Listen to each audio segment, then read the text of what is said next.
सोलापूरमध्ये वाढत्या उन्हाच्या पार्श्वभूमीवर उष्माघात कक्षाची सुरुवात करण्यात आली। सोलापूर जिल्हा रुग्णालयामध्ये हा कक्ष उभारण्यात आलेला आहे। जिल्हा रुग्णालयातील आयसीयू मध्ये 2 तर जनरल वॉर्डमध्ये 5 बेड राखीव ठेवण्यात आलेत। जिल्ह्यामध्ये अद्याप एकही उष्माघाताचा रुग्ण आढळलेला नाही। कोल्हापूरमधील करवीर निवासिनी अंबाबाई मंदिराच्या मुख्य गाभारा 14 ते 17 मार्च दरम्यान दर्शनासाठी बंद राहणार आहे। संवर्धन आणि दुरुस्तीच्या कामामुळे मुख्य गाभाऱ्यातील देवीचं दर्शन बंद राहणार आहे। भाविकांना देवीच्या उत्सव मूर्ती आणि तत्व कलशाचं दर्शन जे आहे ते घेता येणार आहे।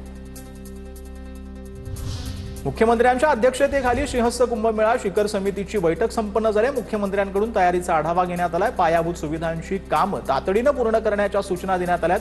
स्वच्छ पाण्यासाठी विशेष काळजी घेण्यासंदर्भातही निर्देश देण्यात आले। आयोजनामध्ये कुठलीही कमतरता नसावी, फडणवीसांकडून अधिकाऱ्यांना सूचना देण्यात आल्या। एमएमआर क्षेत्रातील वाहतूक आणि पार्किंग समस्येवर लक्षवेधी मांडण्यात आले। आमदार निरंजन डावखरे यांनी विधान परिषदेमध्ये ठोस मांडणी केलेली आहे।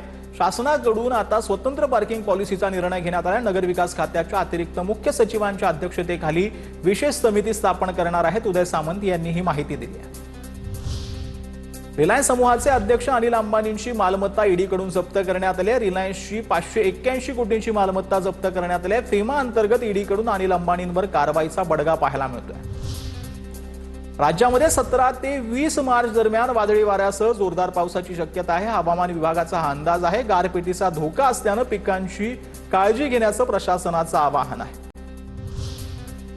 देशामध्ये किरकोळ महागाई दर 3.21% आहे। अन्न आणि पदार्थांच्या किमती वाढल्याने फेब्रुवारी किरकोळ महागाई दर जो आहे तो वाढल्याचं समोर आलंय। सरकारी आकडेवारीमध्ये ही माहिती समोर आली आहे। ग्रामीण भागामध्ये 3.27% तर शहरी भागामध्ये 3.02% महागाई दर नोंदवण्यात आला।